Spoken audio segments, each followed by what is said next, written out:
Hey everyone, Spicy Toast Gaming here. I hope you're having a great day and I hope this video can make it a little bit better. Riot just released a teaser video of Mordekaiser releasing his star powers, and they've also clarified some of the mechanics around Mordekaiser that weren't clear when he was first released. So we're going to be breaking all that down in today's video. Now if you appreciate all this daily Path of Champions content, definitely like and subscribe and let's get into it.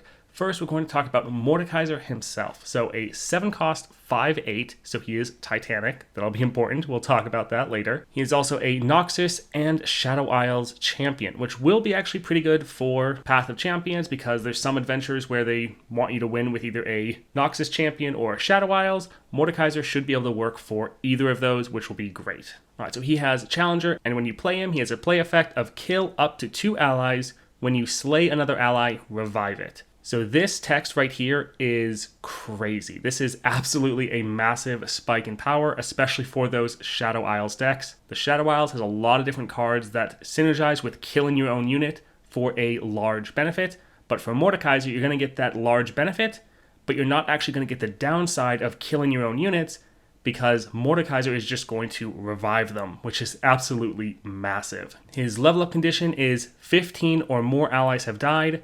Allies with 5 or more power count twice. Now this won't actually be too difficult to achieve by the time you play him, since he is a 7-cost champion, and when you play him he's going to be killing 2 allies. If those 2 allies are 5 or more power, then that will essentially be 4 towards your level up condition, so almost a third right there. And then I imagine the Mordekaiser deck will be very focused on killing your own units, so I don't think this will actually be that difficult. Now when he levels up, he goes to a 6/9, and now attack for the rest of the game. When you slay a unit, drain 1 from the enemy nexus. So this will be a very powerful way to finish off the enemy as well as sustaining yourself up. This will be very nice for adventures in Path of Champions because you won't have to stop at the healer to actually get any health. You can just always cut a card, since hopefully Mordekaiser will be sustaining you through this drain effect. Now I don't think this is going to be as massive as like Gwen or anything like that, but it will still be a nice way to damage the enemy nexus and heal your own nexus. That being said though, the main effect you're getting from Mordekaiser is actually even from his non-leveled up form of just when you slay an ally, revive it. That is absolutely massive.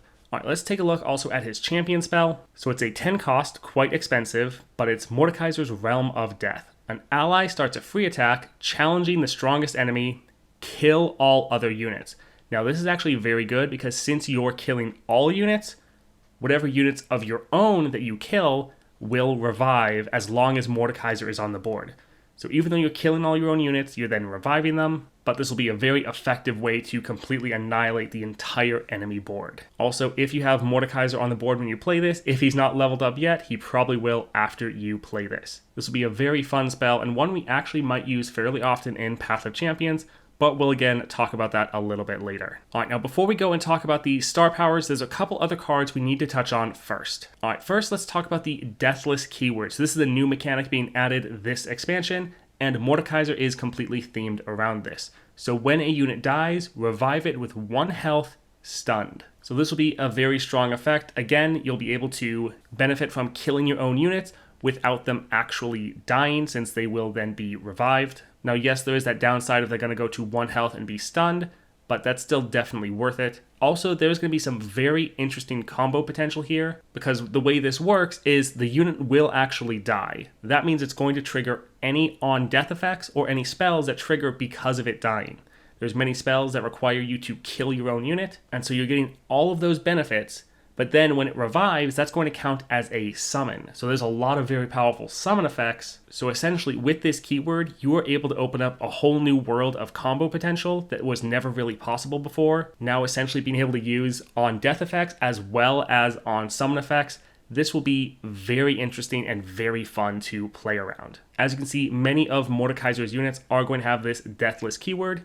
And there's one last card we need to look at before we look at his star powers. Alright, Indestructible. So 3-cost burst, grant an ally Deathless. So this says ally, not follower. So this should also be able to work on your champions. So you're going to be able to grant your own units Deathless, that keyword we just talked about, which again will open up much more combo potential for trying to use all of those on death effects as well as summon effects. Now the reason we brought up this card is it's going to be important for those star powers. So let's go take a look at those now. All right, so as you can see here, here is the first star power, Twice Slain.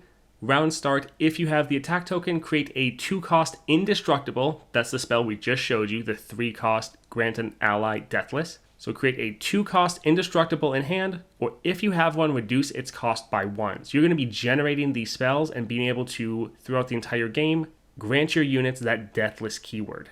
Now the 2-star +1 starting mana, when you revive an ally, grant it 2 power and overwhelm. This is actually going to be very strong because, for one, you're going to be reviving a lot of your units, so permanently increasing their damage and overwhelm is very strong. Also remember from the deathless keyword, your units may be brought down to 1 health, but their power isn't affected. So they're still going to have a large power pool even when they revive, and it's actually going to get bigger. Also from this, you should be able to revive your units several times, and so this should actually be a stacking buff, which will really let you put the pressure on early. The 3rd star power then, round start, create a 2-cost Indestructible in hand, or if you have one, reduce its cost by 1.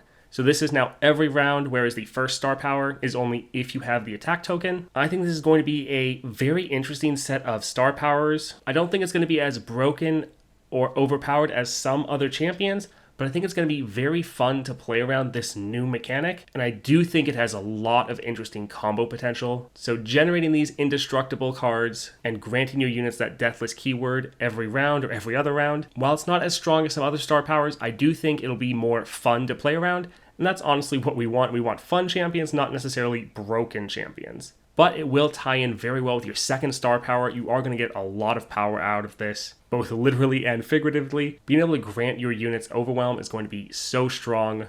One of the best relics in the game, just for consistency, is the Troll King's Crown, which just lets your whole board have overwhelm. So the fact that you won't really need that here and your units are able to get that throughout the game will be very nice. Speaking of relics, I think there's actually some very strong combos possible with relics for Mordekaiser. So let's actually go and take a look at those right now. All right, so first let's talk about the epic relics. I think Mordekaiser is actually going to be one of the first champions that I unlock 2 epic relic slots on, because I think there's some serious potential here. Up first, the Starforged Gauntlets. These are going to be very, very strong.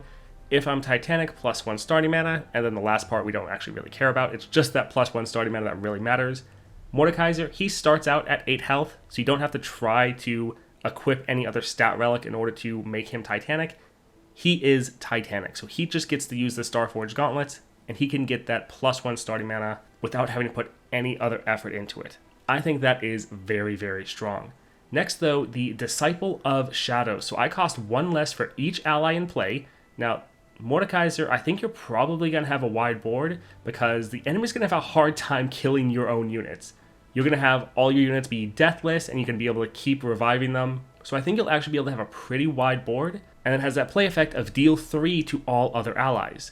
Now, if you kill your own units, that doesn't really matter, because 1, most of them are going to be deathless anyways, but for Mordekaiser, he has that effect of when you slay another ally, revive it. So you're getting that cost reduction, you're killing your own units, which is going to help trigger your level up condition, and then you're also reviving them. So I think Disciple of Shadows plus Starforged Gauntlets is actually going to be crazy powerful. You'll be able to play Mordekaiser after just 2 to 3 rounds. Next up, let's talk about the Corrupted Star Fragment. So support, kill my supported ally, grant me its keywords and stats.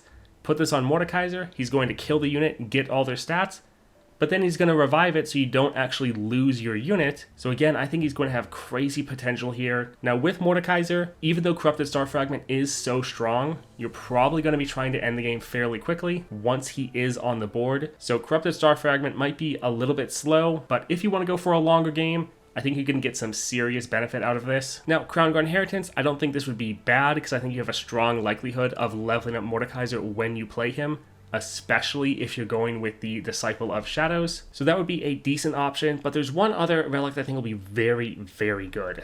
That relic is the Deceiver's Crest. When I level up, create a copy of my champion spell in hand, it costs 0. Now his champion spell, I'll try to throw it up on screen again, it's that Realm of Death that normally costs 10, but because of the Deceiver's Crest, it'll now cost nothing.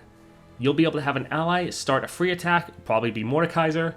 You're going to challenge the strongest enemy and then kill all your other units. But since you have Mordekaiser on the board, you'll then revive all of them.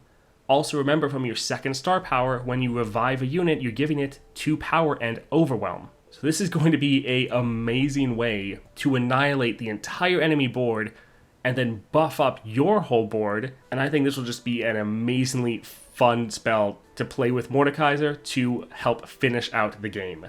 Also, one last relic I'll just shout out is the Guardian Angel. So start adventures with 1+ revive, last breath. If it's the first time I've been slaying this game, revive me with 1 health. Now you should be able to give that indestructible, that deathless, to Mordekaiser, and so then you could intentionally kill him, and then he will revive with that Guardian Angel, as well as revive because of that deathless, and so essentially you'll be able to make an army of Mordekaisers. And remember, when they revive from your second star power, they're going to get that overwhelm and extra power. I think there's going to be a lot of very fun combos we can do with Mordekaiser, and I really look forward to playing with him. I'll stop the video there, but let me know what you think of this champion. I think it's going to be very, very fun, and I can't wait to test out everything in the new patch coming in just a few days. If you appreciate all the content I put out, definitely like and subscribe, and I hope you all have a great day.